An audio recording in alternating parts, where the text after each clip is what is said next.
लंका विजय के बाद श्रीराम का राज्याभिषेक हो गया था। इस अवसर पर इनके अभिनंदन के लिए सभी ऋषि मुनि राज दरबार में उपस्थित है।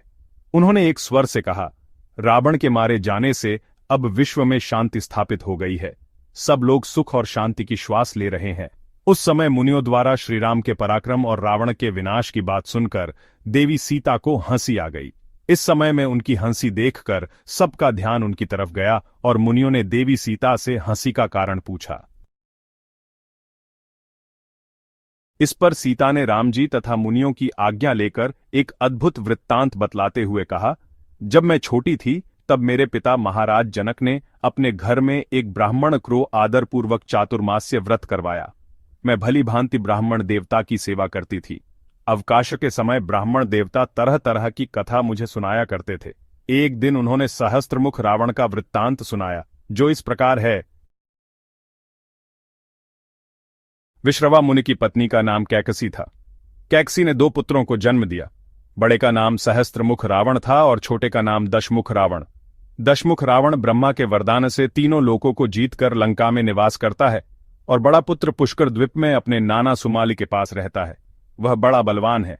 मेरु को सरसों के समान, समुद्र को गाय के खुर और तीनों लोकों को तृण के समान समझता है। सबको सताना उसका काम है। जब सारा संसार उससे त्रस्त हो गया तब ब्रह्मा ने उसे वत्स, पुत्र आदि प्यार भरे संबोधनों से प्रसन्न किया और किसी तरह इस कुकृत्य से रोका। उसका उत्पात तो कम हो गया परंतु समूल गया नहीं। माता सीता ने कहा, उस सहस्त्र मुख रावण की कथा सुनाकर वे ब्राह्मण यथा समय वापस लौट गए, किंतु आज भी वह घटना वैसी ही याद है। आज आप लोग दशमुरव रावण के मारे जाने से ही सर्वत्र सुख शांति की बात कैसे कर रहे हैं, जबकि पुष्कर द्वीप में सहस्त्रमुख रावण का अत्याचार अभी भी कम नहीं हुआ है। यही सुनकर मुझे हंसी आ गई। इसके लिए आप सभी मुझे क्षमा करें। मेरे स्वामी ने दशमुख रावण का विनाश कर महान पराक्रम का परिचय अवश्य दिया है, किंतु जब तक वह सहस्त्रमुख रावण नहीं मारा जाता, जगत में पूर्ण आनंद कैसे हो सकता है। इस हितकारिणी और प्रेरणादायक वाणी को सुनकर श्रीराम ने उसी क्षण पुष्पक विमान का स्मरण किया और इस शुभ कार्य को शीघ्र संपन्न करना चाहा।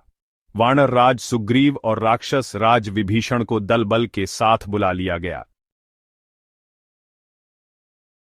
इसके बाद बड़ी सेना के साथ श्रीराम ने पुष्पक विमान से पुष्कर क्षेत्र के लिए प्रस्थान किया। देवी सीता, सभी भाई और मंत्रीगण साथ थे। पुष्पक की तो अबाध गति थी, वह शीघ्र पुष्कर पहुंच गया। जब सहस्त्रमुख रावण ने सुना कि उससे युद्ध करने के लिए कोई आया है तो उसके गर्व को बहुत ठेस पहुंची। वह तुरंत संग्राम में आ पहुंचा। वहां मनुष्यों, वानरों और भालुओं की लंबी कतार देखकर वह हंस पड़ा। उसने सोचा, इन क्षुद्र जंतुओं से क्या लड़ना है, क्यों न इनको इनके देश भेज दिया जाए। ऐसा सोचकर उसने वायव्यास्त्र का प्रयोग किया। जैसे कि बलवान व्यक्ति बच्चों को गलबहियां देकर बाहर निकाल देता है, वैसे वायव्यास्त्र ने सभी प्राणियों को बाहर निकाल दिया। केवल चारों भाई सीताजी, हनुमान, नल, मील, जांबवान, विभीषण पर इसका प्रभाव नहीं पड़ा। अपनी सेना की यह स्थिति देखकर श्रीराम सहस्त्रमुख पर टूट पड़े। श्रीराम के अमोघ बाणों से राक्षस तिल तिल कटने लगे। यह देख सहस्त्रमुख रावण क्षुब्ध हो गया। वह गरज कर बोला, आज मैं अकेले ही सारे संसार को मनुष्यों और देवताओं से रहित कर दूंगा। यह कहकर वह जोर शोर से राम पर बाण चलाने लगा। श्रीराम ने भी इसका जबरदस्त जवाब दिया और धीरे धीरे युद्ध ने लोमहर्षक रूप धारण कर लिया। सहस्त्रमुख ने पन्नगास्त्र का प्रयोग किया।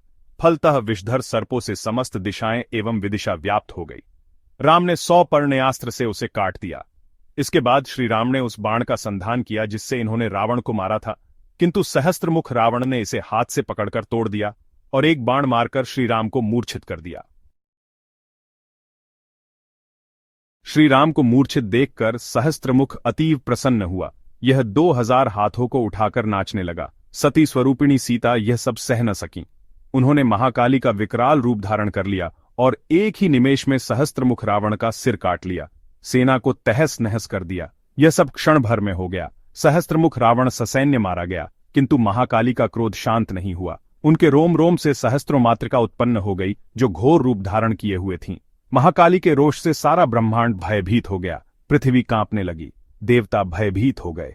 तब ब्रह्मादि देवगण उनके क्रोध को शांत करने के लिए उनकी स्तुति करने लगे। उनकी स्तुतियों से किसी तरह देवी का क्रोध शांत हुआ। श्रीराम भी चैतन्यता को प्राप्त हो गए। देवी ने अपना विराट रूप दिखाकर सभी को आश्वस्त कर दिया। सभी ने मिलकर उस आदिशक्ति की आराधना की। स्वयं भगवान श्री राम ने सहस्त्र नाम स्तोत्र से देवी की आराधना की।